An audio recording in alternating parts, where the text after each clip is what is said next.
ما الذي يفرق بيننا وبينهم؟ منهج السلف، لأن السلف هم الذين فهموا الكتاب والسنة وساروا عليهما، فنحن نتبع السلف الصالح. بسم الله والحمد لله والصلاة والسلام على رسول الله وعلى آله وصحبه ومن تبعهم بإحسان إلى يوم الدين. أما بعد، السلام عليكم ورحمة الله وبركاته. அல்ஹம்துலில்லாஹ். அல்லாஹ்வின் அடியார்களே, ஷர்ஹ் சுன்னா உடைய நூல் அல்லாஹ்வுடைய கிருபையை கொண்டு 15வது அமர்வு, வலில்லாஹில் ஹம்த். 15வது அமர்வில் 49வது விஷயத்தில் இருக்கிறோம். 49வது விஷயம் என்னவென்றால், வணக்கத்திற்குரியவன் அல்லாஹை தவிர வேறு யாரும் இல்லை என்றும் முஹம்மது நபி ஸல்லல்லாஹு அலைஹி வஸல்லம் அவர்களும் அவர்கள் அவனது அடியார் அவனது தூதரும் ஆவார்கள் என்று சாட்சி கூறும் ஒரு முஸ்லிமை, அதாவது லா இலாஹா இல்லல்லாஹ் முஹம்மதுர் ரசூலுல்லாஹ் என்று சாட்சி கூறும் ஒரு முஸ்லிமை கீழ்காணும் 3 காரணங்களுக்காக அன்றி அவரின் இரத்தத்தை சிந்த அவரை கொலை செய்ய அனுமதி கிடையாது. அதுவும் அந்த கொலை என்பது யார் நடத்த வேண்டும்? அவருடைய இரத்தத்தை, அந்த தண்டனையை தருவது ஆட்சியாளர். அதுவும் அந்த ஆட்சியாளர் செய்ய வேண்டிய ஒரு விஷயம், தனி மனிதன் எடுத்து செய்வதல்ல. சரி, கீழ்காணும் அந்த விஷயத்திற்கு மட்டும்தான் இது பொருந்தும். அதல்லாத வேற எந்த விஷயத்திற்கும் ஒரு முஃமினுடைய இரத்தம் ஹராம். எதற்கு அதை சொல்கிறார்கள்? திருமணத்திற்கு பிறகு விபச்சாரம் செய்தவர், திருமணத்திற்கு பிறகு விபச்சாரம் செய்தவர், ஈமான் கொண்ட பிறகு மார்க்கத்தை விட்டு வெளியேவர் ஆவார். அதாவது திருமணத்திற்கு பிறகு விபச்சாரம் செய்தவர், இரண்டாவது மார்க்கத்திலிருந்து வெளியேறினவர், முர்த்தத்தானவர், அல்லாஹை நம்பாமல் அல்லாஹுடைய மார்க்கத்திலிருந்து விலகி நான் இஸ்லாத்தை விட்டு வெளியேறுகிறேன் அல்லது இஸ்லாத்தை வெளியேற்றக்கூடிய செயல்களை வெளிப்படையாக செய்து அல்லாஹ் ஹலால் ஆக்கினதை ஹராமாக்கி, ஹராமாக்கினதை ஹலால் ஆக்கி இவ்வாறு செய்து இஸ்லாத்தை விட்டு வெளியேறுபவர். மேலும் உரிமையின்றி அநியாயமாக ஒரு முஃமினை கொலை செய்தவர், உரிமையின்றி ஒரு முஃமினை அநியாயமாக கொலை செய்தவர், அதற்கு பகரம் ஏன்? ஏனெனில் அதற்கு பகரமாக அவர் கொல்லப்படுவார். இந்த 3 விஷயம் அல்லாஹ்வின் அடியார்களே, இத்தகையோர்தான் மார்க்க சட்டப்படி கொல்லப்பட வேண்டும். ஒரு ஆட்சியாளர் நிகழ்த்த வேண்டிய விஷயம் என்றால் இந்த அடிப்படை.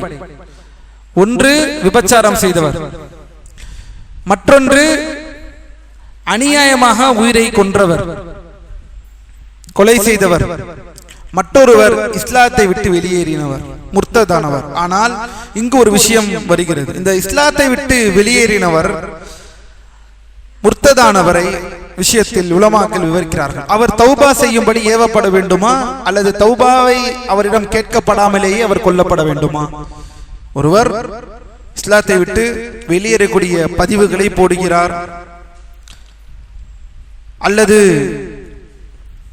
இஸ்லாத்தை வெறுத்து இஸ்லாத்தை வெளிப்படையாக முஸ்லிமாக ஆகினதற்கு பிறகு அவர் இஸ்லாத்தை வெறுக்கும்படி பதிவுகள், நார்த்திக சிந்தனை அல்லது இஸ்லாத்தை இஸ்லாம் என்பது இல்லை அப்படியெல்லாம் போட்டு பதிவு செய்கிறார். இது ஆட்சியாளருக்கு போகிறது. இங்கு ஆட்சியாளர் என்ன செய்ய வேண்டும் என்று உலமாக்கள் சொல்கிறார்கள். ஆட்சியாளர் இங்கு அதை கேட்டவுடன் உடனடியே அந்த தண்டனையை அவர் மீது நிறைவேற்றிவிட வேண்டுமா அல்லது அவர் பாவ மன்னிப்பை, அதாவது தௌபா செய்யும்படி அவர் கட்டளையிடப்பட வேண்டுமா? அவர் தௌபா செய்யும்படி கட்டளையிடப்பட வேண்டும். அவர் கொல்லப்படுவதற்கு முன்னால், அவருக்கு அந்த ஆட்சியாளர் அந்த தண்டனையை தருவதற்கு முன்னால், நீ செய்தது மாபெரும் இறை நிராகரிப்பு, இது மார்க்க சட்டத்தின்படி இதற்கு கொலைதான், மார்க்கம் இதை உங்களுக்கு குறிக்கின்றது, நீங்கள் தௌபா செய்கிறீர்களா என்று அவர் கேட்கப்பட வேண்டும். இதுதான் சரியான கூற்று. அல்லாஹ்வின் அடியார்களே, ஆட்சியாளரே இந்த விஷயத்தை அவர் நடைமுறைப்படுத்தினாலும் இஸ்லாமிய நாடுகளில் அவர்கள் இந்த விஷயத்தை அவர்கள் கேட்க வேண்டும். தௌபா செய்யும்படி அவர் கேட்கப்பட வேண்டும். அதன் பிறகும் அவர் அதில் உறுதியாக இருக்கிறார் என்றால் அப்போது அவர் கொல்லப்பட வேண்டும். இதுதான் இந்த சட்டம். எனவே அல்லாஹ்வின் அடியார்களே, ஒரு முஃமினுடைய உயிர் சாதாரண விஷயம் அல்ல. ஏன் முஃமினுடைய உயிரை என்றால் மார்க்கம் அதே சமயம்தான் முஃமின் அல்லாதவருடைய உயிரை பற்றியும் பேசுகிறது. முஃமின் அல்லாத ஒரு இறை நிராகரிப்பாளரான உயிராக இருந்தாலும் அநியாயமாக கொல்லுவதற்கு எந்த உரிமையும் எந்த அடிப்படையும் இஸ்லாம் சொல்லவே இல்லை. இதை நாம் தெளிவாக புரிந்து கொள்ள வேண்டும். அல்லாஹ்வின் அடியார்களே, அல்லாஹ் நமக்கு நேர்வழியை செலுத்துவானாக. மேலும் இந்த அதாவது இப்படிப்பட்ட இந்த விஷயங்கள், கொல்லக்கூடிய இந்த விஷயங்கள், கொழுமையான இந்த விஷயங்கள், இதை உலமாக்கள் இன்னும் விவரிக்கிறார்கள். இணை வைப்பாளர்களை பொறுத்தவரை இவர்கள் யாருமே இந்த அடிப்படையை முதலில் கேட்க வேண்டும். இது தவறு, இப்படிப்பட்ட விஷயங்கள் செய்வது கூடாது. சரி, முஸ்லிம் அல்லாதவர்கள் காஃபிருடைய சட்டத்தை பொறுத்தவரை உலமாக்கள் இரண்டு வகையாக பிரிக்கிறார்கள். காஃபிர்களில் பொறுத்தவரை ஒன்று ஹர்பி, போரில் இருப்பவர், அதாவது போர்க்களத்தில், நாம் பேசுவது போர்க்களத்தில் நடக்கக்கூடிய விஷயம். எடுத்துக்காட்டாக பாரக்கல்லாஃபிக்கும், அவர் முஸ்லிம்களுடன் போர் புரியும் நிலையில் இருந்தால் அவருடன் போரிடுவது மார்க்க ரீதியாக அனுமதிக்கப்பட்ட விஷயம். சண்டையில் என்ன நடக்குமோ அது நடக்கும். ஒரு போரில் நமது இஸ்லாம் எத்தனையோ போர்களை பார்த்திருக்கிறது. பத்ரு போரில் இருந்து அல்லாஹ்வின் தூதர் ஸல்லல்லாஹு அலைஹி வஸல்லம் அவர்களுடைய இதிலிருந்து எல்லா விஷயங்களையும் பார்த்திருக்கிறோம். இது இறை நிராகரிப்பு விஷயத்தில் சண்டையில் வருபவர்களை, அநியாயமாக குண்டு போடுபவர்களை பற்றி இங்கு பேசவில்லை. இது மார்க்கம். ஜிஹாத் என்ற வார்த்தை அல்லாஹ்வின் அடியார், இது ஒரு வணக்கம்.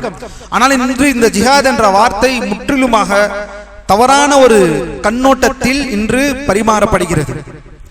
அதுவும் முக்கியமாக இந்த மீடியாக்கள், ஜிஹாத் என்பது அல்லாஹ்வின் அடியார்களே, அது ஒரு அடிப்படையில், அது ஒரு நிலையில், அதற்கென்ற ஒரு சிச்சுவேஷன், அதற்கென்ற ஒரு நிலை ஏற்படும் பொழுது சண்டையில் வருவது. அந்தந்த நாடுகள் அரசாங்கங்களும் சண்டை போட்டுக் கொண்டிருக்கிறது. அது எங்கேந்து வரும்? எத்தனையோ உயிர்கள் கொல்லப்படுகின்றது. எத்தனையோ செய்திகள் நம்மிடம் நியூஸில் வந்து கொண்டுதான் இருக்கிறது. அதெல்லாம் உயிர்கள் போவதில்லையா? ஆனால் இஸ்லாமின் ஜிஹாதை சொல்கிறது என்று வந்தால் மட்டும் இஸ்லாம் அநியாயமாக ரத்தத்தை குடிக்க சொல்கிறது, இஸ்லாம் அநியாயமாக ரத்தத்தை இது செய்ய சொல்கிறது. இந்த நாட்டிலேயே எத்தனையோ பேர்கள் தவறாக இருந்தால் அவர்களை சுட்டுக் கொள்கிறார்கள். ஆனால் இஸ்லாம் ஒரு நடைமுறை அடிப்படையில் டிசிப்ளினாக ஜிஹாத் என்ற ஒரு அடிப்படை, மார்க்கத்திற்கும் முஸ்லிம் ஆட்சியாளர்களுக்கு கீழும் மற்றவர்களுக்கு கீழும் நடக்கக்கூடிய இந்த விஷயத்தை, இதை தவறான ஒரு முறையில் எல்லாவற்றையும் கொல்ல சொல்கிறார்கள். முஸ்லிம் அல்லாதவர்கள் யாருமே இந்த பூமியில் இருக்கக்கூடாது, அவர்கள் அனைவர்களும் கொல்ல வேண்டும், பார்ப்பவர்கள் எல்லாம் கொல்ல வேண்டும் இஸ்லாம் சொல்கிறது என்று போர்க்குரிய வசனங்கள், போர்க்களத்தில் ஏற்பட்ட அந்த வசனங்களை அனைத்தையும் எடுத்து வைத்துக் கொண்டு இஸ்லாத்தினுடைய மாண்பை சிதைக்கும்படி நினைக்கிறார்கள். ஆனால் அல்லாஹ்வின் அடியார்களே, இஸ்லாம் அப்படிப்பட்ட மார்க்கம் அல்ல.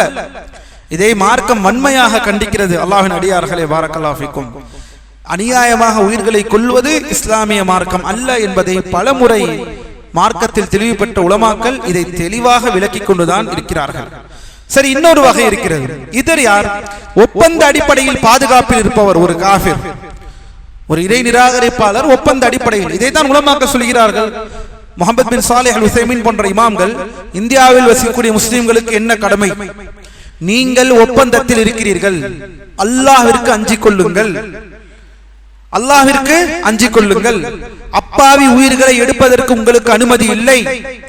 நீங்கள் எல்லோரும் சேர்ந்து ஒரு ஒப்பந்தத்தில் இந்த நாட்டில் வாழ்கிறீர்கள் என்றால் அந்த நாட்டில் அந்த மக்களுக்கு சத்தியத்தை நாம் சொல்ல வேண்டுமே தவிர இப்படிப்பட்ட கவாரிஜ் சிந்தனையாக இது ஆகிவிடும். இப்படிப்பட்ட சட்டங்களை எல்லாம் நம் கையில் எடுக்க முடியாது என்பதை உலமாக்கள் தெளிவாக விளக்குகிறார்கள். எனவே அவர் முஸ்லிம்களின் பாதுகாப்பில் வாழ்பவராக இருந்தால் அவரது உயிர் ஹராமானதாகும். அத்தகையவர்களை கொலை செய்வது துரோகமாகும் என்று உலமாக்கள் குறிப்பிடுகிறார்கள். மேலும் அல்லாஹ் மற்றும் அவனது தூதரின் பாதுகாப்பிற்கு செய்யப்படும் இது ஒரு மோசடியாகும். அதுவும் முஸ்லிம் நாட்டில் ஒரு இறை நிராகரிப்பாளர் ஒப்பந்த அடிப்படையில் வாழ்கிறார் என்றால் அந்த ஒப்பந்தத்தை மீறுவது அல்லாஹ்வின் அடியார்களை சாதாரண விஷயம் அல்ல என்பதை மார்க்கம் தெளிவுபடுத்துகிறது. சரி, அடுத்த விஷயம், 50வது விஷயம், எதெல்லாம் அழிந்து போக வேண்டும் என்று அல்லாஹ் விதித்துள்ளானோ அவை அனைத்தும் அழிந்துவிடும். இது பொதுவான அடிப்படை. அல்லாஹ்வின் அடியார், இந்த பூமியில் எதெல்லாம் என்று நாம் பார்க்கிறோம், எதெல்லாம் அல்லாஹ் அழிந்துவிடும், அதனுடைய தவணை முடிந்தவிடும், அது அழிந்துவிடும் என்று இருக்கிறதோ, அல்லாஹ் தன் திருமலை சொல்வது போல் குல்லு மன் அலைஹா ஃபன் வயப்கா வஜ்ஹு ரப்பிக தில் ஜலாலி வல் இக்ராம், எல்லாம் அழிந்துவிடும், உன்னுடைய ரப்பினுடைய அந்த திருமுகத்தை தவிர மற்ற அனைத்தும் அழிந்துவிடும் என்று அல்லாஹ் சொல்கிறான். இது அடிப்படை. பூமியில் உள்ள எல்லா விஷயம் அழிவை நோக்கி வந்துவிடும். ஆனால் இங்கு நூலாசிரியர் சொல்கிறார்கள், சொர்க்கம், நரகம், அர்ஷ், குர்சி. குர்சி என்றால் அல்லாஹ்வின் அடியார்களே பாதபீடம், அல்லாஹுடைய அவன் மகத்துவத்துக்கு தக்கவாறு இருக்கக்கூடிய அவன் பாதத்தை வைக்கக்கூடிய இடம், அதுதான் என்னவென்று சொல்கிறோம் என்றால் குர்சி என்று சொல்கிறோம். அதே போல் லௌஹுல் மஹ்ஃபூஸ் பாதுகாக்கப்பட்ட ஏடு, அதே போல் கலம், அல்லாஹ் நம்மை படைத்த அந்த கலமை எழுது என்று சொன்னான், அந்த கலம் எழுதினது.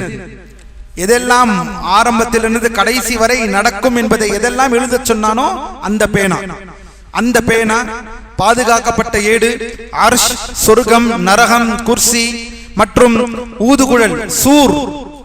அது என்ன சூர்? மறுமை நாளின் மாபெரும் அடையாளங்களில் ஒன்று இந்த சூரை ஊதப்படுவது. இந்த சூர் ஊதப்பட்டால் என்ன ஆகும்? என்ன ஆகும்? மண்ணறையிலிருந்து வெளியேறுவார்கள், மண்ணறையிலிருந்து வெளியேறுவார்கள். சரி, இந்த பொருள்கள் எல்லாம் அழியாது, ஒருபோதும் அழியாது என்று நூலாசிரியர் சொல்கிறார்கள். நாம் அல்லாஹ்வின் அடியார்களே, இதை பொறுத்தவரை உலமாக்கள் என்ன விளக்குகிறார்கள் என்றால், சொர்க்கம், நரகம், அர்ஷ், இந்த மூன்று விஷயங்கள் குர்ஆனிலும் மற்ற ஆதாரங்களிலும் தெளிவாக இருக்கின்றன. அது என்றும் நிலைத்து நிற்பது. நாம் ஏற்கனவே சொர்க்கம் நரகத்தை படிக்கும் பொழுது அது என்றொன்றும் அழியாது, அது எப்போதும் நிலைத்திருக்கக்கூடியது என்பதை எல்லாம் பார்த்தோம். ஆனால் மற்ற விஷயத்திற்கு நூலாசிரியர் நிலைத்து அது என்றுமே அழியாது என்று சொல்வதற்கு எனக்கு ஆதாரம் தெரியவில்லை என்று ஷேக் அவர்கள் சொல்கிறார்கள். அவர்கள் எதன் அடிப்படையில் அவர்கள் சொல்கிறார்கள் என்று தெரியவில்லை. ஆனால் நூலாசிரியர் அவர்கள் இந்த இடத்தில் அல்லாஹுடைய குர்சி, லௌஹுல் மஹ்ஃபூஸ், கலம், பேனா, பாதுகாக்கப்பட்ட ஏடு, இதுவும் எப்பவுமே அழியாது என்று அந்த சொல்லக்கூடிய அந்த மறைவான விஷயத்திற்கு எந்த ஆதாரத்தை அவர்கள் எடுத்திருக்கிறார்கள் என்று தெரியவில்லை. ஒருவேளை ஷேக் அவர்களுக்கு ஆதாரம் இருந்திருக்கும், அதை குறிப்பிட்டிருக்கிறார்கள். ஆனால் நமக்கு அதை பற்றி தெரியவில்லை என்று ஷேக் அவர்கள் சொல்கிறார்கள். அதையும் நாம் நூலிலே இதை பற்றி நாம் பேசியிருக்கிறோம். இன்ஷா அல்லாஹ் அதில் இந்த விளக்கம் இருக்கும் என்று நான் நம்புகிறேன். மேலும் அடுத்ததாக சொல்கிறார்கள் அதே வரியிலே, பின்பு மக்கள் எத்தகைய நிலையில் மரணித்தார்களோ அதே நிலையில் மறுமை நாளில் அல்லாஹ் அவர்களை எழுப்புவான். நம்முடைய இறுதி நிலையை நாம் சரி செய்து கொள்வோமாக. அல்லாஹ்வின் அடியார்களே, அல்லாஹ் நம்மை பாதுகாப்பானாக. மக்கள் எத்தகைய நிலையில் மரணித்தார்களோ அல்லாஹ் நம்மை பாதுகாப்பானாக. இதனால் தான் எந்த பாவமாக இருந்தாலும் பாவ மன்னிப்பை கேளுங்கள், பாவ மன்னிப்பை கேளுங்கள். ஒரு விபச்சாரனாக மரணிக்க கூடாது. ஒரு இணை வைப்பாளனாக மரணிக்க கூடாது. ஒரு விபச்சாரனாக மரணிக்க கூடாது. அல்லாஹ்வின் அடியார், ஒரு வட்டி வாங்குபவனாகவே மரணிக்க கூடாது. தௌபாவை கேட்டு ஒரு அநீதி இழைப்பவனாகவே மரணிக்க கூடாது. அந்த அநீதியை சரி செய்து உடையவர்களிடம் அந்த நீதியை திரும்ப அவரிடம் கொடுத்து, இல்லை என்றால் எந்த நிலையில் மரணித்தார்களோ அந்த நிலையில் மறுமை நாளில் அவர்கள் அல்லாஹ்வை எழுப்புவான் என்று தெளிவாக இங்கு குறிப்பிடுகிறார். இதை மார்க்கம் எல்லோரும் அறிந்த ஒரு விஷயம். அவன் நாடியவாறு அவர்களை கணக்கு கேட்டு தீர்ப்பளிப்பான். அவன் நாடியவாறு அவர்களை கணக்கு கேட்டு தீர்ப்பளிப்பான். ஒரு கூட்டத்தினர் சொர்க்கத்திற்கும் மற்றொரு கூட்டத்தினர் நரகத்திற்கும் செல்வார்கள். மேலும் நித்திய வாழ்விற்காக படைக்கப்படாத ஏனைய படைப்பினங்களிடம் அல்லாஹ் நீங்கள் புழுதியாகி விடுங்கள் என்று கூறுவான். இது அடுத்து, அதாவது சொர்க்கம் நரகத்திற்குரிய கூட்டத்தினர் அல்லது நித்திய வாழ்விற்காக படைக்கப்படாத ஏனைய படைப்பினங்களிடம் அல்லாஹ் என்ன சொல்லிவிடுவான்? நீங்கள் புழுதியாகி விடுங்கள், நீங்கள் புழுதியாகி விடுங்கள் என்ற இந்த விஷயத்தை நூலாசி அவர்கள் குறிப்பிடுகிறார்கள். அப்படி என்றால் அல்லாஹ்வின் அடியார்களும் எல்லாரும் தெரிந்ததுதான். கேள்வி கணக்கு, சொர்க்கம், நரகம், தண்டனை, வேதனை, நன்மை, இது அனைத்தும் யாருக்கு? இது அனைத்தும் யாருக்கானது? மிருகங்களுக்கா? மனிதர்களுக்கும் ஜின்களுக்கும். அல்லாஹ் நம்மை பாதுகாப்பானாக. 51வது விஷயம், மறுமை நாளில் அனைத்து படைப்புகளுக்கும் இடையே பழித்தீர்த்தல் அல்லது நீதி வழங்குதல் நடைபெறும் என்பதை நம்பிக்கை கொள்ள வேண்டும். அல்லாஹு அக்பர். கிசாஸ், மறுமை நாளில் இங்கு தப்பிவிடலாம், ஆனால் மறுமையில் தப்பிவிட முடியாது. அல்லாஹ்வின் அடியார்களே, இங்கு தப்பிவிடலாம். இங்கு யாருடைய அரசிடமிருந்து நீங்கள் தப்பிவிடலாம், ஆனால் தீர்ப்பு நாளின் அதிபதியினுடைய அதிகாரத்திலிருந்து தப்பிவிட முடியாது. மறுமை நாளில் அனைத்து படைப்புகளுக்கும் இடையே பழி தீர்த்தல் அல்லது நீதி வழங்குதல் நடைபெறும் என்பதை நம்பிக்கை கொள்ள வேண்டும்.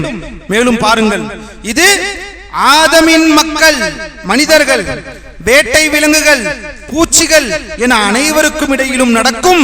இன்னும் ஒரு சிறிய எறும்பு மற்றொரு சிறிய எறும்புக்கு இழைத்த அநீதிக்கு அல்லாஹ் நீதி வழங்குவான். அல்லாஹ் ஒவ்வொருவருக்கும் அவர்களுக்கான உரிமைகளை மீட்டுக் கொடுப்பான். சொர்க்கவாசிகளுக்கு நரகவாசிகளிடம் இருந்தும், நரகவாசிகளுக்கு சொர்க்கவாசிகளிடம் இருந்தும், சொர்க்கவாசிகளுக்கு தங்களுக்குள்ளும், நரகவாசிகளுக்கு தங்களுக்குள்ளும் நீதி நிலைநாட்டப்படும். சொர்க்கவாசிகள் நரகவாசிகள், இவர் இவருக்கு தர வேண்டும், அவர் இவருக்கு தர வேண்டும், திருப்பி கொடு. சொர்க்கவாசிகளுக்குள் இவர் இவருக்கு தர வேண்டும், அவர் இவருக்கு தர வேண்டும், திருப்பி கொடு. நரகவாசிகளுக்குள் இவர் அவருக்கு தர வேண்டும், அவர் இவருக்கு தர வேண்டும். அல்லாஹ் நம்மை பாதுகாப்பான. எங்கு சென்றாலும் இது நம்மை பின்தொடரும் என்பதை மறந்து விடாதீர்கள்.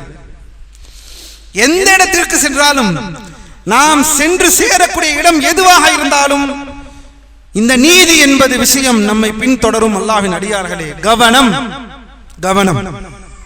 தப்பிவிடலாம் என்று நினைக்காதீர்கள். சொர்க்கத்தை சென்றாலும் தப்பிவிடலாம் என்று நினைக்காதீர்கள். அல்லாஹ் நம்மை நேர்வழியில் செலுத்துவானாக. அல்லாஹ்வின் அடியார்களே, அல்லாஹ் நம்மை நேர்வழியில் செலுத்துவானாக. இந்த விஷயத்தை எல்லாம் மனிதன் கவனம் செலுத்த வேண்டும் என்பதை தான் உலமாக்கள் இந்த இடத்திலே விவரிக்கிறார்கள். மேலும் விலங்குகள் மற்றும் பூச்சிகளின் இந்த உரிமைகளை பற்றி என்ன நாம் தெரிந்து கொள்ள வேண்டும்?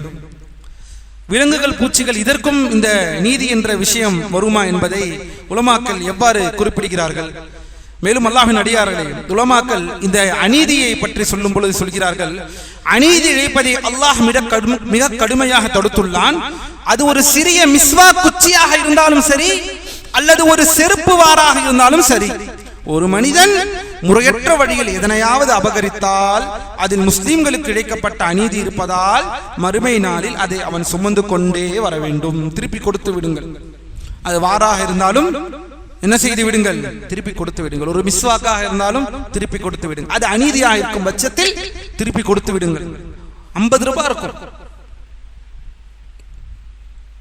100 ரூபாய் இருக்கும், கூட வேணா போட்டு கொடுங்க. அல்லாஹ்வின் அடியார்களே, குறைச்சு கொடுக்காதீங்க. அல்லாஹ் நம்மை நேர்வழியில் செலுத்துவானாக.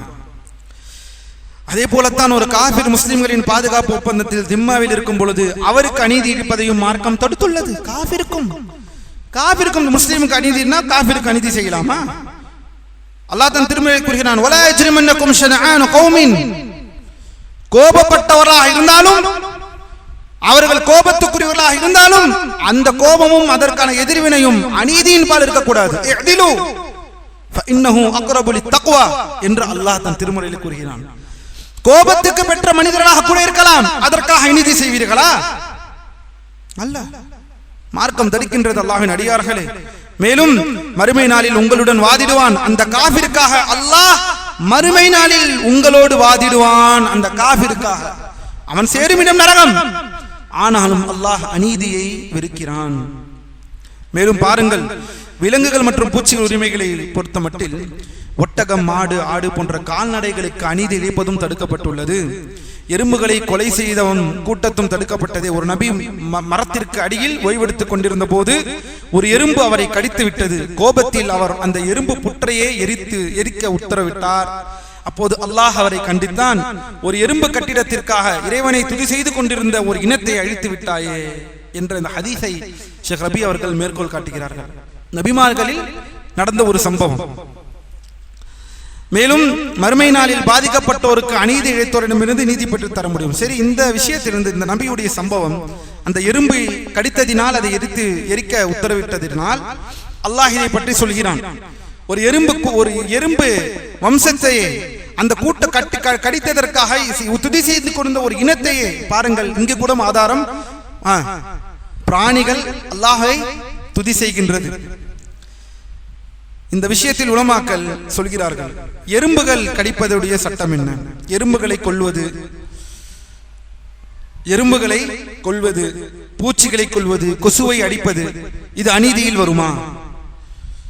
ஏனெனில் அதுதான் சம்பந்தப்பட்ட நூலாசி அதை தான் சொல்கிறார்கள். பிராணிகள், பூச்சிகள், அதுவும் ஹதீஸும் வந்திருக்கிறது. ஷேக் ரபி அவர்கள் இந்த ஹதீஸை மேற்கோள் காட்டுகிறார்கள். ஒரு நபி அவர்கள் செய்த அந்த விஷயம். என்ன விஷயம் இது? அல்லாஹ்வின் அடியார்களே, உலமாக்கள் இந்த விஷயத்தில் என்ன சொல்கிறார் என்றால், எந்த ஒரு விஷயமாக இருந்தாலும், அது பூச்சிகளாக இருந்தால் மனிதனுடைய உடலிற்கு தீங்கை அது ஏற்படுத்தும் என்றால், மனிதனுடைய உடலுக்கு அதை தீங்கை ஏற்படுத்தும் என்றால் நிச்சயமாக அதை கொல்வதில் தவறில்லை. அது மனிதனுடைய உயிரே ஆக முக்கியமான ஒரு விஷயம்.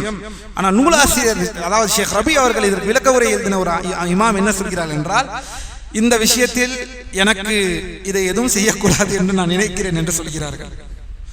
ஷேக் ரபி அவர்கள் இந்த எறும்பு கடிப்பது, கட்டெரும்பை கொல்வது, அதுவும் கட்டெரும்பு சம்பந்தமாக நான் ரொம்பவும் பயப்படுகிறேன். ஹதீஸில் இது இவ்வாறு வந்துள்ளது. எனவே இதில் எனக்கு, என்னை பொறுத்தவரை என்று சொல்கிறார்கள், எனக்கு இது கடினமாக இருக்கிறது அதை கொலை செய்வது என்று சொல்கிறார்கள். ஆனால் உலமாக்கள், மற்ற உலமாக்களுடைய ஃபத்வா, எந்த ஒரு பிராணியாக இருந்தாலும் அதை கொலை செய்யக்கூடிய விஷயத்தில் அது நமக்கு தீங்காக இருக்கும் பட்சத்தில் அது தவறு இல்லை என்று உலமாக்கள் குறிப்பிடுகிறார்கள். அதே சமயம் இந்த எலக்ட்ரிக், இந்த நெருப்பை வைத்துக் கொள்வது, இந்த எலக்ட்ரிக் கொசு பேட் இல்லையா, இந்த கொசு பேட்டை வைத்து சொல்வது உலமாக்கள் வைக்கிறார்கள். அது கரண்டை கொடுத்து நெருப்பில் எரித்து கொலை செய்யக்கூடிய இந்த விஷயம் இது அல்லாஹ்விற்கு மட்டுமே உரித்தானது. நெருப்பை வைத்து கொலை செய்வது, நெருப்பை வைத்து வேதனை என்பது ரப்புல் ஆலமீனுக்குரியது. அவன்தான் செய்வான் நாளை மறுமையில். இதை மனிதர்களை எடுக்கக்கூடாது. இன்னும் சொல்ல போனால் அலி ரலியல்லாஹு அன்ஹு இந்த ராஃபிதாக்களை, இந்த வழிகட்ட கவாரிஜ்கள், இந்த ராஃபிதா, இந்த ஷியாக்களை அவர்கள் வேதனை செய்யும் பொழுது, இந்த தண்டனையை நிறைவேற்றும் பொழுது இப்னு அப்பாஸ் ரலியல்லாஹு அன்ஹு அலி ரலியல்லாஹு அன்ஹுவை கண்டித்தார்கள். இந்த விஷயத்தில் அவர்கள் உபதேசம் செய்தார்கள், நெருப்பை வைத்து கொலை செய்ய வேண்டாம். ஆனால் அந்த செய்தி சென்று சேரவில்லை, அலி ரலியல்லாஹு அன்ஹுவுக்கு தாமதமாக சென்று சேர்ந்தது என்று இப்னு அப்பாஸ் ரஹிமஹுல்லாஹ் குறிக்கிறார்கள். அப்படி அது சரியான நேரத்தில் சென்று சேர்ந்தது என்றால் நிச்சயமாக அலி ரலியல்லாஹு அன்ஹு அவ்வாறு செய்திருக்க மாட்டார்கள் என்று குறிப்பிடுகிறார்கள். எனவே அல்லாஹ்வின் அடியார்கள், இந்த விஷயத்தில் கவனம், இந்த விஷயத்தில் கவனம். ஆனால் நமக்கு தீங்கை ஏற்படுத்தும் என்றால் நிச்சயமாக அதில் எந்த தவறும் இல்லை. ஓரமாக சென்று கொண்டிருக்கக்கூடிய பிராணி ஒன்றும் அதுக்கு தீமை இல்லாத நேரத்தில் அதை விடுவதிலே உலமாக்கள் சொல்கிறார்கள். அல்லாஹ் ஆலம். சரி, அநீதி 3 வகைப்படும். அநீதி 3 வகைப்படும், தெளிவாக புரிந்து கொள்ளுங்கள். மன்னிக்கப்படாத அநீதி, இது முதல் அநீதி. இன்ன ஷிர்க லஸுல்முன் அதீம். ஷிர்க், இணை வைப்பு. வணக்க வழிபாடுகளில் எனினும் அநீதி என்றால் உடனடியாக மனிதனுக்குரிய அநீதியை சிந்திப்பது. அல்லாஹ்வின் அடியார்களே, அல்லாஹ் மட்டுமே வணக்க வழிபாடுகளை வாங்குவதற்கு தகுதியானவனாக இருக்கும் போது அந்த வணக்க வழிபாட்டை அல்லாஹ் அல்லாத மற்றவர்களுக்கு தருவதுதான் அல்லாஹ்வின் அடியார்களே மாபெரும் அநீதி. அதுதான் நாம் அல்லாஹ்வுக்கு செய்யக்கூடிய மாபெரும் அநீதி. இந்த அநீதி படைத்தவன் உரிமை சம்பந்தப்பட்ட விஷயம். ஹக்குல்லாஹி அலல் இபாத், ஹக்குல்லாஹி அலல் இபாத் வ ஹக்குல் இபாதி அலல்லாஹ். இது முதல் அநீதி. ஷிர்க், இணை வைத்து, இது அல்லாஹ்வின் உரிமையை பறிப்பதாகும், மனிதன் படைக்கப்பட்ட நோக்கத்தை சிதைப்பதாகும். அல்லாஹ் திருமறையில் கூறுகிறான், என்னை வணங்குவதற்காகவே அன்றி நான் படைக்கவில்லை என்று சொல்கிறான், மனிதர்களையும் ஜின்களையும். சரி, இரண்டாவது அநீதி அல்லாஹ் நாடினால் மன்னிக்கக்கூடிய அநீதி. இது ஷிர்க் அல்லாத மற்ற பாவங்கள் ஆகும். இது என்ன? மனிதன் தனக்கே செய்து கொள்ள அநீதி. விபச்சாரம், வட்டி, இதில் செல்லாதே, இதில் சென்றால் உன்னுடைய மறுமை வாழ்க்கைக்கு ஆபத்து என்று சொல்லியும் தெரிந்தும் அதை செய்யாமல் அதன் பால் அந்த வட்டியில், விபச்சாரம், அழுக்கான விஷயங்கள், ஹராமான விஷயங்களில் சென்றதினால் தனக்கே மனிதன் அநீதி இழைத்துக் கொள்கிறான். இது இரண்டாவது அநீதி. இதை அல்லாஹ் நாடினால் மன்னிப்பான். இதை அல்லாஹ் நாடினால் தௌபா செய்யாமலே மரணித்தாலுமா, தௌபா செய்யாலும் மரணித்தாலும் அது இணை வைப்பு இல்லாத பட்சத்தில் அல்லாஹ் தான் நாடியவர்களுக்கு மன்னிப்பை வழங்குவான், நேரடியாக சொர்க்கத்திற்குள் செல்லலாம். அப்படி இல்லை என்றால் அவர் நரகத்திற்கு அந்த தண்டனைக்கான காலத்தை அதில் அனுபவித்து ஒரு நாள் சொர்க்கத்திற்கு அவர் திரும்ப வருவார். எதனால்? தௌஹீதினால், ஏகத்துவத்தினால். எனில் அவர் அல்லாஹ்விற்கு செய்யக்கூடிய அநீதியை அவர் ஒருபோதும் செய்யவில்லை. மூன்றாவது அநீதி, இது கவனம்.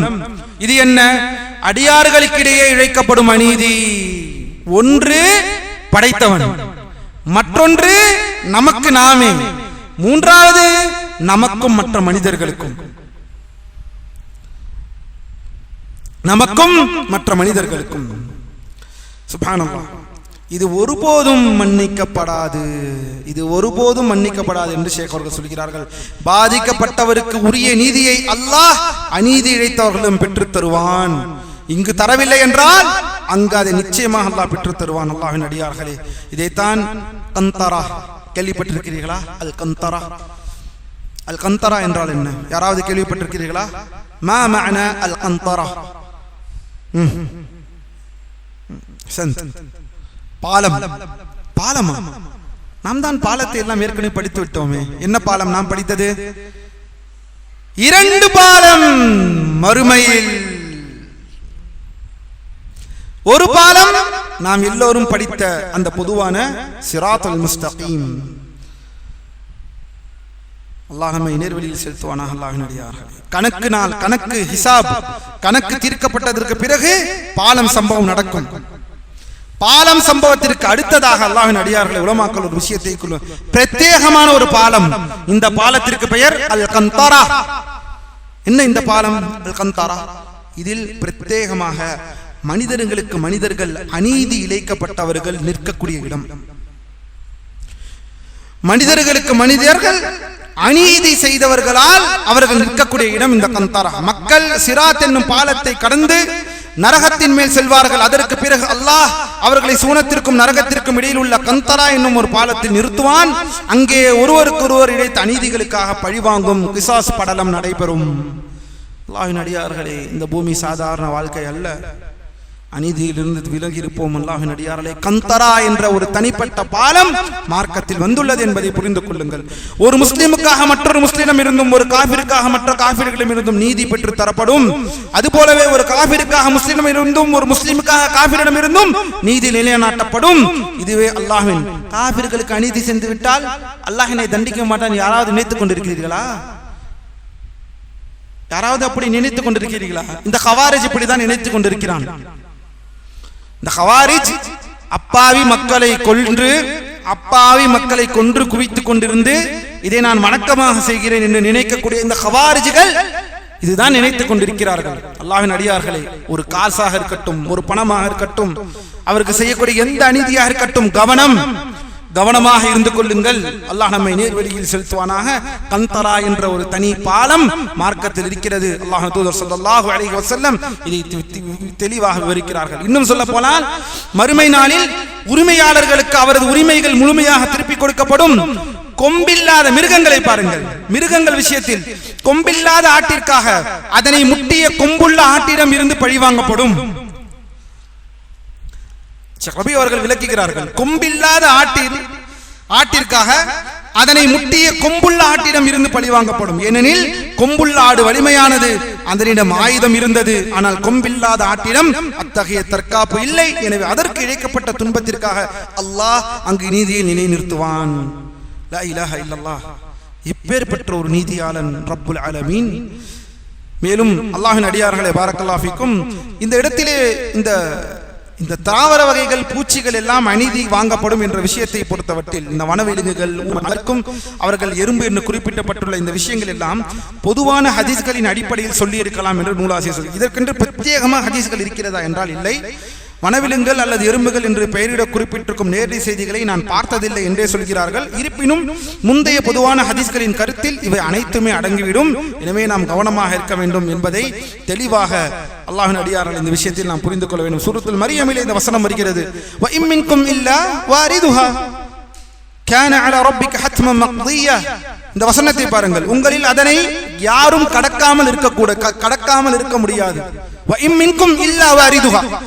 நம்மளில் யாருமே அந்த பாலத்தை கடக்காமல் இருக்க முடியாது. இதை உலமாக்கள் விளக்கும் பொழுது, இந்த பாலம் சிராத் பாலம், இந்த பாலம் கந்தராவுடைய பாலம். அதை கடக்காமல் நம்மால் யாருமே இருக்க முடியாது. எல்லோரும் கடந்தாக வேண்டும் என்று வருகிறது. இந்த பாலத்தை கடக்கக்கூடிய மக்களாக அல்லாஹ் நம்மை நேர்வழியிலே செலுத்துவானாக. அல்லாஹ்வின் அடியார்களே, மேலும் அடுத்ததற்குள் செல்வோம். மறுமை நாளில் அனைத்து படைப்புகளுக்கும் இடையே பழித்தீர்த்தல் அல்லது நீதி வழங்குதல் நடைபெறும். இது அனைத்தையும் பார்த்து விட்டோம். 52வது, அமல்கள் யாவையும் களப்பற்ற முறையில் அல்லாஹ்விற்காக மட்டுமே செய்ய வேண்டும். அல் இஹ்லாஸ். அல் இஹ்லாஸ். அல்லாஹ்வின் அடியார்களே, முகஸ்துதியிலிருந்து பாதுகாப்பு பெற வேண்டும். இணை வைப்பு இருக்கக்கூடாது என்று நேத்துடைய வகுப்பிலே பார்த்தோம். அது இஹ்லாஸ், அதுதான் இஹ்லாஸ். இஹ்லாஸ் என்றால் நிறைய பேர் நம்பிலே நினைத்துக் கொண்டிருக்கிறோம் வெறுமன முகஸ்துதி சம்பந்தப்பட்டதுதான் இஹ்லாஸ் என்று. இல்லை, இஹ்லாஸ் என்பது முகஸ்துதி சம்பந்தப்பட்ட விஷயம். ஆனால் அதற்கு மேல் இஹ்லாஸ் என்பது ஒரு பரந்த விரிந்த ஒரு விளக்கமாக உலமாக்கள் சொல்கிறார்கள். கலப்பற்ற முறையில் வணக்க வழிபாடுகளை அல்லாஹ்விற்கு மட்டுமே செலுத்துவது. ஒருவர் தர்காவிற்கு சென்றால் அவரிடம் இஹ்லாஸ் இல்லை. ஒருவர் அப்துல் காதிர் ஜீலானியை அழைத்தால் அவரிடம் இஹ்லாஸ் இல்லை. ஏனெனில் அவர் இஹ்லாசுடன் அவர் செய்யவில்லை. அப்படி என்றால் என்ன? அவர் கலப்பற்ற முறையில் செய்யவில்லை, அல்லாஹ்விற்கு மட்டும் என்று செய்யவில்லை. அல்லாஹ்விற்கும் செய்கிறேன், மற்றவருக்கும் செய்கிறேன். இது ஹாலிஸாக, சுத்தமாக இல்லை, கலந்திருக்கிறது. அரபியிலே தங்கத்தை என்ன சொல்வோம்? நம்ம இங்கு 24 கேரட்டை தூய தங்கம் என்று சொல்வோம் இல்லவா? 24 கேரட்டை 916 தூய தங்கம் என்று சொல்வோம். அரபிக்கிலே என்ன சொல்வார்கள் தெரியுமா? அத்ஹப் அல் ஹாலிஸ்.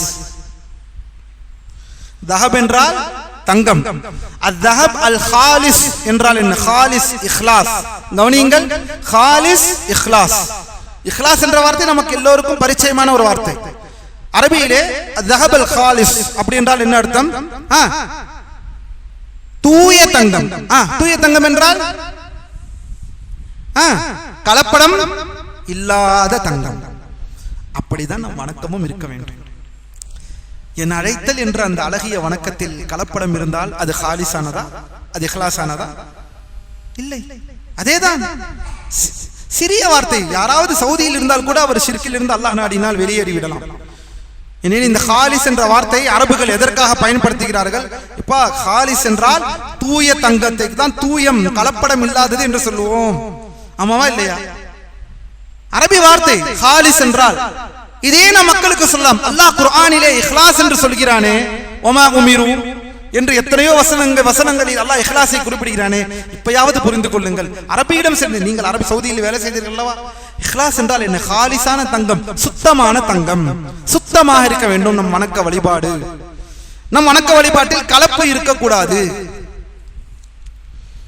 நம்மை நேர்வழியில் செலுத்துவனாக இன்னும் எத்தனை முறையில் விளக்குவது, இன்னும் எத்தனை கோணங்களில் விளக்குவது, இன்னும் எத்தனை பரிமாணங்களில் விளக்குவது?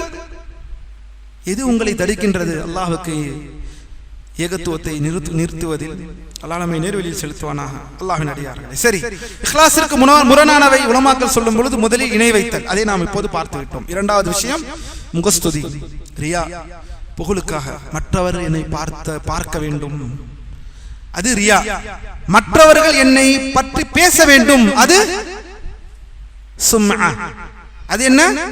சும்ஆ. இரண்டு விஷயம் இருக்கிறது. ஒன்று ரியா, மற்றொன்று சும்ஆ. ரியா என்றால் அவரை பார்க்க வேண்டும், எப்படி வணங்குகிறார்.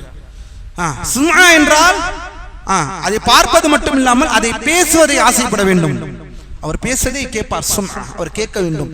என்னை ஒருவர் புகழ்ந்து அல்லாஹ் நம்மை நேர்வழியில் செலுத்துவானாக. அல்லாஹ்வின் அடியார்களே, அல்லாஹ்விற்கு செய்யக்கூடிய வணக்க வழிபாடுகளில் யாரும் நம்மை புகழ வேண்டாம். அல்லாஹ்வுடைய புகழ் தான் நமக்கு வேண்டும்.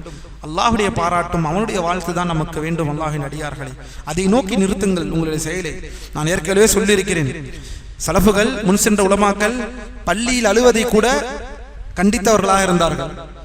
பள்ளியில் ஒருவர் அழுது கொண்டு துவா செய்து கொண்டிருப்பார்கள். அப்போது சொல்வார்கள், அழுவதை வீட்டில் சென்று அழு, இங்கே அழாது. உபதேசம். இங்கு நீ அழுது உன்னுடைய நல்ல முறையில் கூட ஆரம்பித்திருக்கலாம், ஆனால் அது உன்னுடைய இந்த வணக்கத்தினால் பாழாக்குவதற்கும் வாய்ப்பு இருக்கிறது. அழுவதை வீட்டில் அழு, தனிமையில், அந்த 4 சவுற்றுக்குள். மனைவியாக இருந்தாலும் தெரிய வேண்டாம். யோசித்து அல்லாஹ்வினுடைய ஒரே ஒரு கேள்வி, ஏதாவது ஒரு அமலை அல்லாஹ்விற்காக நான் செய்திருக்கிறேன், இதுவரை அந்த அமல் இந்த பூமியில் இருப்பவர்கள் யாருக்கும் அது தெரியாமல் இருக்கின்றது. அல்ஹம்துலில்லாஹ், அதில் ஒரு சந்தோஷம் வரும். அல்லாஹ்வின் அடியார்களே, எல்லாவற்றையும் தெரிந்தே ஆக வேண்டும் மற்றவர்களுக்கு என்றால் அப்படி என்னதான் வணக்கம்? அது ஏதாவது அமல்களை அந்த அந்த அந்த பயிற்சி செய்திருக்கிறோமா? ஏதாவது ஒரு அமல், அது சதக்காவாக இருக்கட்டும், நோன்பாக இருக்கட்டும், இந்த பட்டறையை இதை பட்டை தீட்ட வேண்டும். நமக்குள் இந்த பழக்கத்தை கொண்டு வர வேண்டும். தாய்க்கும் தந்தைக்கும் நிழலுக்கு கூட எதையும் தெரியாமல் எனக்கும் அல்லாஹ்விற்கும் மத்தியில் உள்ள இதை அவன் மட்டுமே அறிந்திருக்கிறான். அதில் ஒரு சந்தோஷம். எப்போது இதை மற்றவர்களும் அறிய வேண்டும் என்ற இந்த எண்ணம் வருவது உலமாக்கள் இங்கே கண்டிக்கிறார்கள். சில நேரத்திற்கு தவிர அழைப்பாளர்கள் சில நேரம் அழைப்பாளர்களுக்கு இதில் சில விதிவிலக்கை சொல்கிறார்கள். உலமாக்கள் எடுத்துக்காட்டாக சொல்லும் பொழுது நான் உம்ரா போகிறேன் என்பதை சொல்லலாமா, எல்லாருக்கும் அறிவிக்கலாமா? இது உலமாக்கள் எடுத்துக்காட்டாக அமலை வெளிப்படுத்துவது, இது உலமாக்கள் கண்டிக்கிறார்கள். இது முகஸ்துதியில் கூட விடலாம். ஆனால் ஒருவர் எல்லா பணம் பயத்திலும் இருந்தும் அவர் உம்ராவை செய்ய மாட்டேங்கிறார், வணக்க வழிபாடு ஆர்வமூட்டுவதற்காக, மக்களிடம் இந்த வணக்கத்தை ஆர்வமூட்டுவதற்காக அந்த நியத்தில் ஒருவர் வெளிப்படுத்தலாம் என்றால் வெளிப்படுத்தலாம். எனவே அல்லாஹ்வின் அடியார்களே, முகஸ்துதி விஷயத்தில் கவனமாக இருக்கக்கூடிய மக்களாக அல்லாஹ் நம்மை ஆக்கி அருள் புரிவானாக. மேலும் பாரக்கல்லாஹு ஃபீக்கும், இங்குதான் ஒரு விஷயத்தை சொல்ல போகிறேன். இந்த இஹ்லாஸ் என்பது அமல்கள் ஏற்றுக்கொள்ளப்பட வேண்டியதற்கு 2 நிபந்தனை. யாருக்கு தெரியும்? அமல்கள் ஏற்றுக்கொள்ளப்படுவதற்கு 2 நிபந்தனை. தெரிந்தவர்கள் கை தூக்கலாம். அமல்கள் ஏற்றுக்கொள்ளப்படுவதற்கு 2 நிபந்தனை. நாம் செய்யும் அமல்கள் ஏற்றுக்கொள்ளப்படுவதற்கு 2 நிபந்தனைகள் வேண்டும். அப்போதுதான் அதை எல்லாம் ஏற்றுக்கொள்வான். யாருக்கு தெரியும்? தெரிந்தவர்கள் கை தூக்கலாம். எனக்கு இங்கிருந்து வேண்டும், இங்கிருந்து யாராவது கை தூக்க வேண்டும். சைபாய் தெரியுமா? சொல்லுங்க சொல்லுங்க. ஃபர்ஸ்ட் மாஷா அல்லாஹ் இக்லாஸ், அல்லாஹும்ம பாரிக், மாஷா அல்லாஹ். அதான் இக்லாஸ், அது வந்துருச்சு. இன்னொன்னு, எண்ணம் தூய்மையா இருந்தா மட்டும் போதுமா?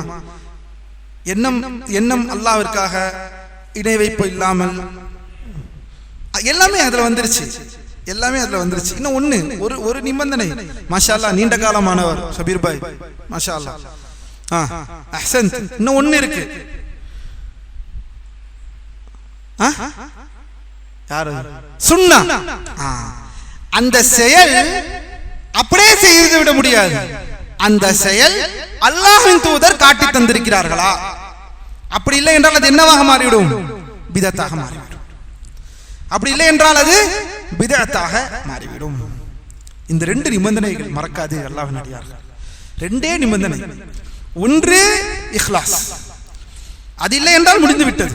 இணை வைப்போடு செய்யக்கூடிய வணக்க வழிபாடுகள் அல்லாஹ் ஏற்றுக்கொள்ள மாட்டான். மற்றொன்று, நிய்யத் இருந்தால் மட்டும் போதாது. இங்கு என்ன வேண்டும்? அந்த அமல் அல்லாஹ்வின் தூதர் செய்திருக்க வேண்டும். அப்போதுதான் அது வணக்கம். ஏனெனில் அல்லாஹ்வின் தூதர் என்ன சொல்கிறார்கள்? யாருக்கு ஏதாவது ஹதீஸ் தெரியுமா இதன் அடிப்படையில்?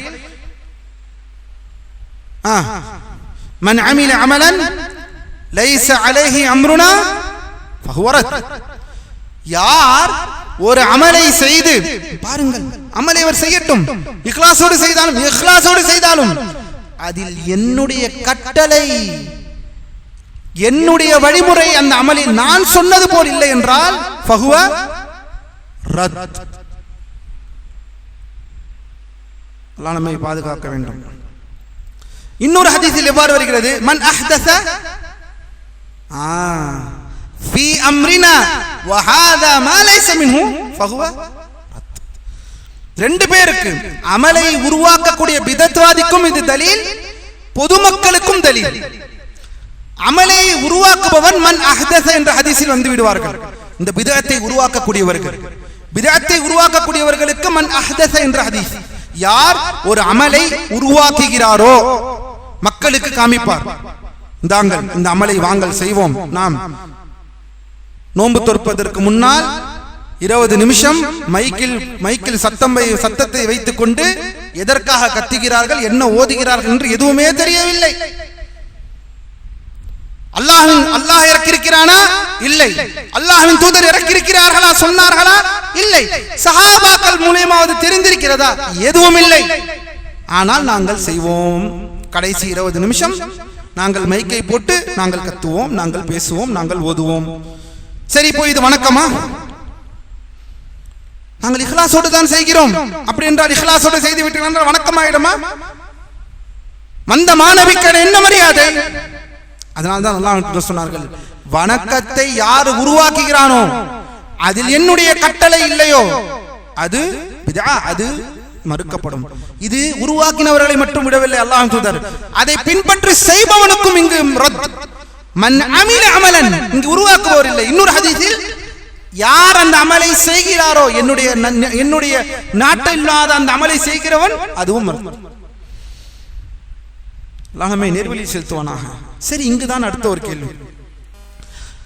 ஒரு அமலை அல்லாஹ்வின் தூதர் நேசத்தினால், நேசம் என்ற அடிப்படை ஒன்றே போதுமா ஒரு அமலை செய்வதற்கு? அல்லாஹ்வின் தூதர் காட்டவில்லை என்றால் என்ன? நாங்கள் அவருமே நேசம், மௌலிதுன் நபி. இங்குதான் வருகிறார்கள். அமலை பிதத்தை உருவாக்குவதற்கு இவர்கள் சொல்லக்கூடிய ஒரு சாக்கு போக்கு என்னவென்றால் நேசம். நாங்கள் அல்லாஹ்விற்காகத்தான் எந்த வணக்கமாக செய்கிறோம், இது அல்லாஹ்வின் தூதருடைய நேசம். அல்லாஹ்வின் தூதர் காட்டவில்லை என்பதை விட்டு விட்டார்கள். அது ஒரு பிதஅத் என்பதை மறந்து, ஆனால் அல்லாஹ்வின் தூதருடைய நேசம். இதற்கு யாரை வரை எடுத்துக்கொள்கிறார்கள்? ஷேகுல் இஸ்லாம் இப்னு தைமியா ரஹிமஹுல்லாஹ் அவர்கள் இக்திதா சிராத்துல் முஸ்தகீம் என்ற நூலில் இந்த விஷயத்தை கொண்டு வர பார்த்தீர்களா? நீங்கள் யாரை பெரிய இமாம்களாக, வஹாபிகளே, சலஃபிகளே, அஹ்லுஸ் சுன்னா வல் ஜமாத்தார்களே, நீங்கள் யாரை உங்களுடைய இமாம்களில் பெரும் இமாமான ஷேகுல் இஸ்லாம் இப்னு தைமியா அஹ்மத் இப்னு அப்துல் ஹலீம் இப்னு தைமியா ரஹிமஹுல்லாஹ் அவர்களே சொல்லி இருக்கிறார்களே, என்ன சொல்லி இருக்கிறார்கள்? இப்னு தைமியா ரஹிமஹுல்லாஹ் மௌலிது நபியை பற்றி என்ன சொல்லி இருக்கிறார்கள்? அதாவது பொதுமக்கள் ஈசா அலைஹிஸ்ஸலாம் ஒரு நபியையே இப்போது புகழ்ந்திருக்கிறார்கள் என்றால், அவர்களை சுற்றி இருந்த இந்த கிறிஸ்தவர்கள் எம்முடைய மாநபி அவர்களின் பிறந்த நாளை நாம் கொண்டாடுவது அவர்களின் நேசத்திற்காக, அந்த நேசம் என்ற அடிப்படையில் இவர்களுக்கு அல்லாஹ் ஒருவேளை கூலி கொடுக்கலாம், நற்கூலி கொடுக்கலாம் இதை செய்தால். ஆனால் இந்த அமல் பிதஅத், அதை சொல்லிவிட்டார்கள் ஷேகுல் இஸ்லாம். ஆனால் இந்த விஷயத்தை சொல்கிறார்கள். என்ன சொல்கிறார்கள் என்றால், ஒரு விஷயத்தை சொன்னார்கள். ஷேகுல் இஸ்லாம் சொன்னார்களா என்றால் நாம் சொன்னார்கள். என்ன சொன்னார்கள்? அந்த ஒரு நேசம், இந்த அமல் எதற்காக என்றால், என் நபியை நாங்கள் நேசிக்கிறோம் என்ற அந்த அடிப்படையில் ஷேகுல் இஸ்லாம் அவர்கள் சொன்னது. அதுவும் ஷேகுல் இஸ்லாம் அவர்கள் இவ்வளவு பிரிச்சு தான் சொல்கிறார்கள். அந்த அமல் ஏற்றுக்கொள்ளப்படாது, இதை விட்டு விட்டார்கள். ஷேகுல் இஸ்லாம் சொன்னார்கள் அந்த அமல் கிடையாது. ஆனால் அந்த நேசத்திற்காக அவர்களுக்கு கூலி கொடுக்கப்படுமா என்றால், அந்த நேசம் இருக்கிறது, நபி அவர்களின் நேசத்திற்கு கூலி கொடுக்கப்படும். ஆனால் அந்த அமல் பிதஅத், அதற்கான பாவச்சுமை அவர்கள் சுமந்தே தீர வேண்டும் என்று சொன்னார்கள். இதுதான் சொன்னார்கள் ஷேகுல் இஸ்லாம். இதை பிடித்து விட்டார்கள். இதை பிடித்து விட்டு பாருங்கள், இப்னு தைமியாவே சொல்லிவிட்டார். இந்த பேனரை போட்டு வச்சிருந்தார்கள். அந்த பெரிய பேனரில் இப்னு தைமியாவின் ஃபத்வா என்று போட்டு மக்களை ஏமாற்றி விட்டார்கள். சரி, இதற்கு உலமாக்கள், இதற்கு சமகாலத்து அறிஞரான ஷேக் ரபி அவர்கள் சொல்கிறார்கள், ஷேகுல் இஸ்லாம் இப்னு தைமியாவாக இருந்தாலும் இந்த விஷயத்தில் ஷேக் இப்னு தைமியா ரஹிமஹுல்லாஹ்வுடைய தனிப்பட்ட இஜ்திஹாத் இது.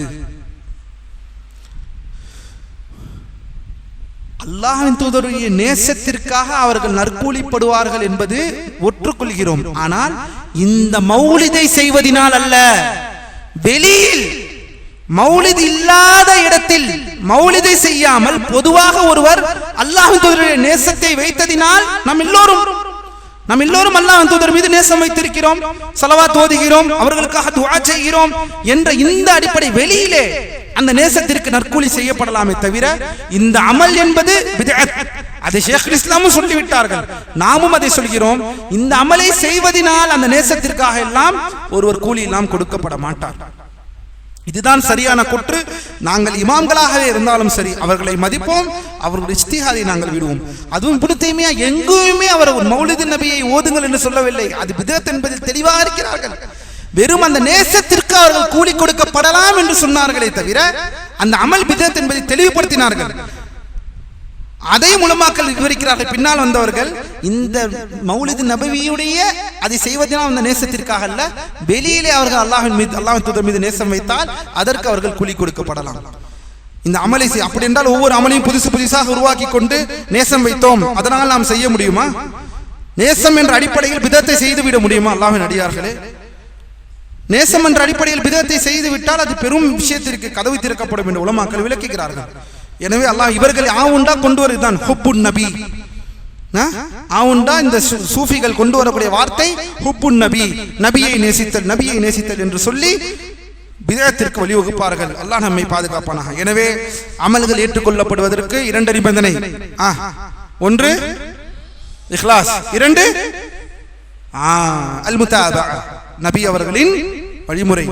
நேசம் என்பதிலும் தெளிவு பெற்று விட்டோம், கவனமாக இருந்து கொள்ளுங்கள். அடுத்ததாக 53வது விஷயம், அல்லாஹ் படைத்த விதியை மனப்பூர்வமாக திருப்தியுடன் ஏற்றுக்கொள்ளுதல். நாம் அல்லாஹ்வின் அடியார்களே, அல்லாஹ் நம்மை நேர்வழியில் செலுத்துவானாக. திருப்தி வேண்டும். நேற்றே இதையெல்லாம் தெளிவாக பார்த்து விட்டோம். விதியுடைய விஷயத்தில் அந்த மனப்பூர்வமான திருப்தி நம்மிடம் இருக்க வேண்டும். தடம் புரள வேண்டாம்.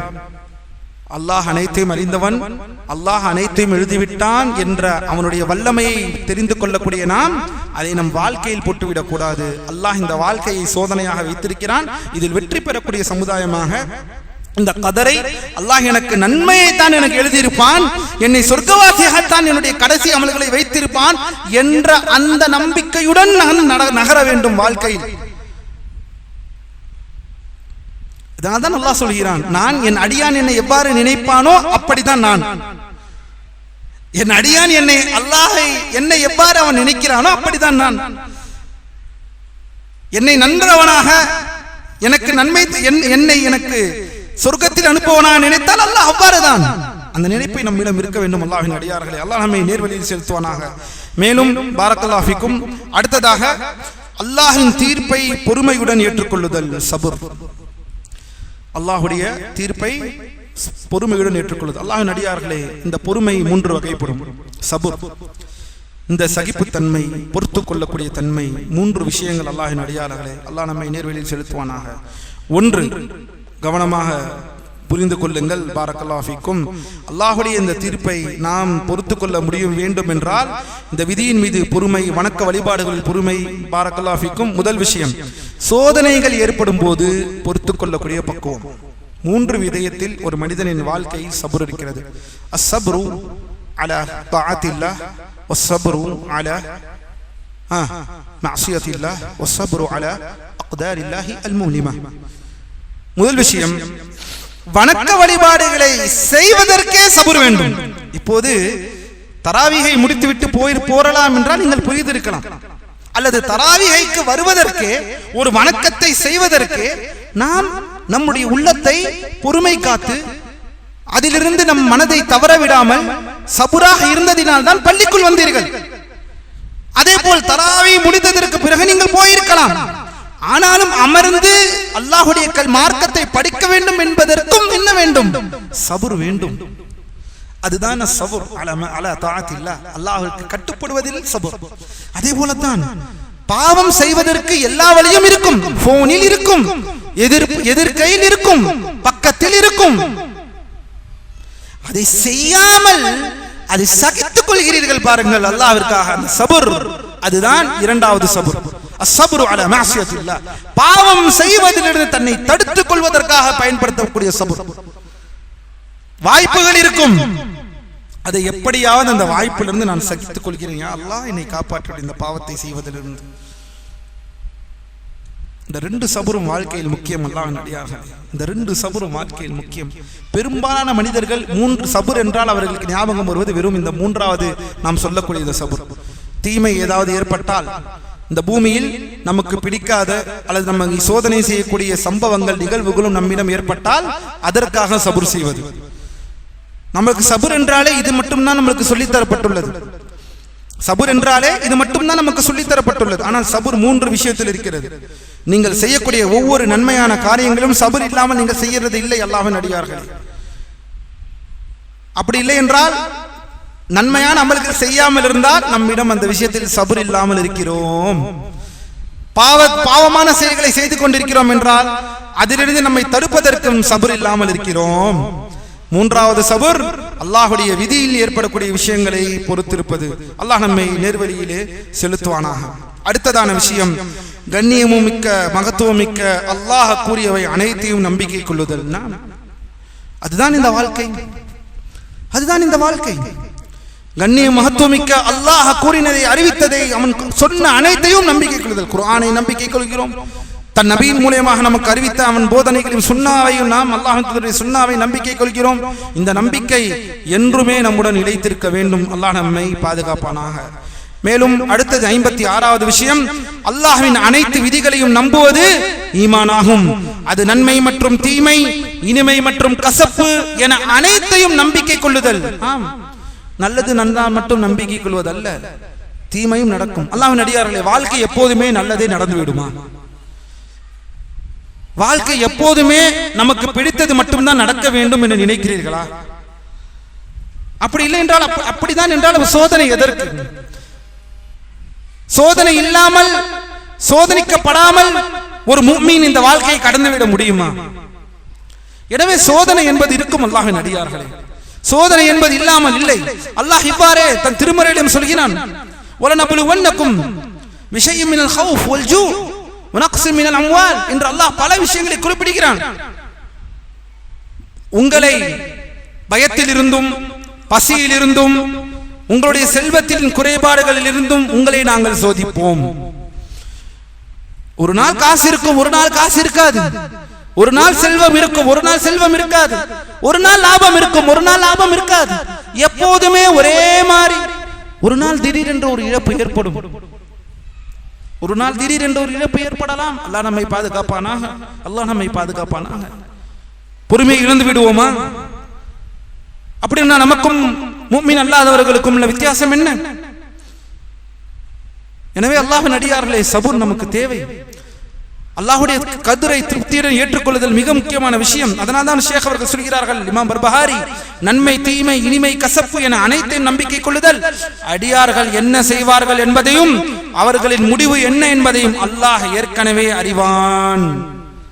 மறுபடியும் கதருடைய விஷயம், அல்லாஹ் ஏற்கனவே அறிவான் என்றால் நான் ஏன் செய்ய வேண்டும்? அதுக்கும் உங்களுக்கும் என்ன சம்பந்தம்? அல்லாஹ் உங்களுக்கு வித்திட்ட கடமை என்பது இங்கு வேறு. நன்மை செய்தால் சொர்க்கம், தீமை செய்தால் நரகம். பரிசோதனையுடைய வாழ்க்கை, அதை யோசியுங்கள் அல்லாஹ்வின் அடியார்களே. அல்லாஹ்வை பற்றி படிக்கும் பொழுது அது அவனுடைய மகத்துவத்தை உணர்த்துகிறது. இது அனைத்தும் அவன் எந்த குறைக்கும் அப்பாற்பட்டவன் இல்லை. அவனுக்கு தெரியாமல் ஒரு விஷயம் அணுவசமும் அடங்காது என்று சொல்வதை எப்படி நம் வாழ்க்கையில் கொண்டு வந்து வைக்கிறீர்கள்? என்ன வழிகேடு இது என்பதை அல்லாஹ் நன்கு அறிவான்.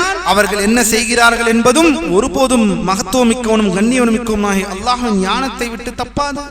பூமிகளிலும் வானங்களிலும் அல்லாஹ் அறிந்ததை தவிர வேறு என்றும் நிகழாது. இதெல்லாம் அவனுடைய மகத்துவத்தை குறிப்பிடுகிறது. உன்னை வந்தடைந்த ஒன்று உன்னை விட்டு தவறி போகக்கூடியதல்ல. சுப்ஹானல்லாஹ், சுப்ஹானல்லாஹ். மா அஸாபக லம் யகுன் லியுக்திஅக் வமா அக்தஅக் வலம் யகுன் லியுஸீபக். இந்த அடிப்படையை புரிந்து கொண்டோம் என்றால் வாழ்க்கையில் பல விஷயங்களை தெளிவு பெற்றுக் கொள்ளலாம். அல்லாஹ்வின் அடியார்களே, உன்னை வந்தடைந்து இருக்க வேண்டிய ஒரு விஷயம் உன்னை விட்டு தப்ப போவதில்லை, உன்னை வந்தடைந்தே தீரும். உன்னை விட்டு தவறிய ஒன்று உன்னை ஒருபோதும் வந்தடையக்கூடியவை அல்ல என்பதை அறிந்து கொள் முஸ்லிமே. இது நூலாசிரியர் சொல்லவில்லை, இதை சொன்னது யார்? இது சொன்னது யார்?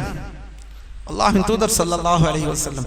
உனக்கு ஒன்று அல்லாஹ் எழுதி இருந்தால் அது உன்னை வந்து அடையும். மா அஸாபக் லம் யகுன் லியுக்திஅக் வமன் லம் யகுன் யுக்திஅக் வலம் யகுன் அஸாபக். உன்னை வந்து அடைய வேண்டும் என்றால் அது உன்னை வந்து அடைந்தே தீரும். அதனால் அல்லாஹ்வின் அடியார்களே, நமக்கு எது நடந்ததோ வலில்லாஹில் ஹம்த், நமக்கு எது கிடைத்ததோ அது நமக்கு அல்லாஹ் கொடுத்தே தீருவான். நமக்கு கிடைக்காது என்று ஒன்று இருந்தால் அது கடைசியில் கிடைக்கும், கிடைக்காது.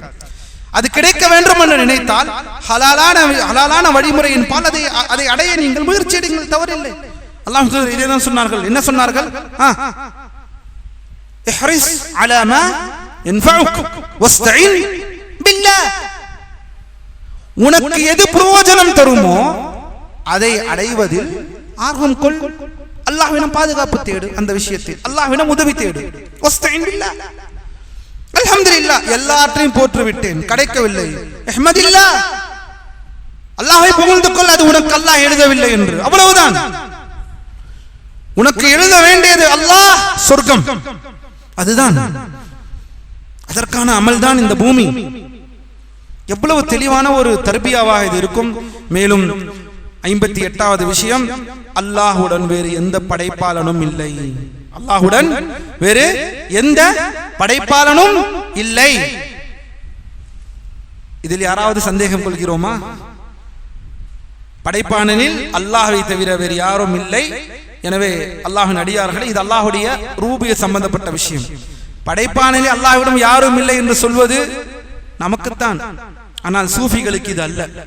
எங்கள் ஷேகுமார்கள், எங்கள் வலிமார்கள் பிரபஞ்சத்தில் மாற்றத்தை ஏற்படுத்துவதற்கும் எங்கள் ஷேகுமார்கள் வலிமார்களுக்கு சக்தி இருக்கிறது, ஆற்றல் இருக்கிறது என்று பல சூஃபி நூல்களில் பக்கம் பக்கமாக எழுதி வைத்திருக்கிறார்கள். யாராவது மறுக்க முடியுமா? இதிலும் இணை வைப்பு, ருபூபியத்திலும் இணை வைப்பு, வணக்க வழிபாடுகளில் தான் இணை வைப்பு என்றால் ஒரு பக்கம், இந்த சூஃபிகளிடம் படைத்து பரிபாலிக்கக்கூடிய ருபூபியத் விஷயத்திலும் அல்லாஹ்விற்கு இணை வைத்தார்கள். படைத்து பரிபாலிக்கும் விஷயத்திலும் அல்லாஹ்விற்கு இணை வைப்பது அல்லாஹ்வின் அடியார்களே எல்லாவற்றையும் தகர்க்கக்கூடிய விஷயம்.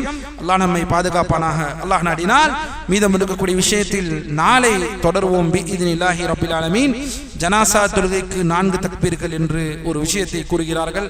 அல்லாஹ் நாடினால் பிஇذنில்லாஹி ரப்பில் ஆலமீன் நாளை அதை பார்ப்போம். எதை கேட்டோமோ அதன்படி செயல்படக்கூடிய மக்களாக அல்லாஹ் நம்மை அனைவர்களையும் அருள் புரிவானாக. தொடர்ந்து அல்லாஹ்வின் அடியார்களே, பாதியை கடந்து விட்டோம். இன்னும் மீதி பாதி கூட அல்ல, இன்னும் 10 அமர்வுகள் அல்லது 11 அமர்வுகள் தான் இருக்கும் என்று நான் நினைக்கிறேன். இன்ஷா அல்லாஹ். அல்லாஹ் நம்மை நேர்வழி செலுத்துவானாக. இதுவரை அல்லாஹ் நமக்கு நாடி இருக்கிறானோ அதுவரை இதை படிப்போம். கடைசி 10 பொறுத்தவரை மட்டில் இஷாவுடைய தொழுகைக்கு பிறகு நம்முடைய வகுப்புகள் தொடரும். ஏனெனில் நம்முடைய கடைசி 10 தொழுகை இரவின் 3வது பகுதியில் தான் நம்முடைய தொழுகைகளை தொழுவோம். நம்முடைய தொழுகை தஹஜுதாக 2:30 மணி போல நேரம் பின்னால் அறிவிக்கப்படும் நிர்வாகத்தின் மூலம் இன்ஷா அல்லாஹு தஆலா. எனவே நம் மீதம் இன்னும் 4 வகுப்புகள் தான் அல்லாஹ் நாடினால் இதே நேரத்திற்கு நாம் படிப்போம். மீதம் இருக்கக்கூடிய வகுப்புகளை இஷாவுடைய தொழுகை, இஷா தொழுகை முடிந்தவுடன் படித்த இந்த நூலை முடிந்த அளவு முடிக்கக்கூடிய மக்களாக அல்லாஹ் நம் அனைவருக்கும் ஆக்கி அருள் புரிவானாக. சுப்ஹானக்கல்லாஹும்ம வபிஹம்திக அஷ்ஹது அல்லா இலாஹா இல்லா அன்த அஸ்தக்ஃபிருக வ அத்தூபு இலைக். அஸ்ஸலாமு அலைக்கும் வரஹ்மத்துல்லாஹி வ பரகாத்துஹு. بيننا وبينكم السلف، بيننا وبينكم الكتب. كان أحمد يقول البدع بيننا وبينكم الجنائز.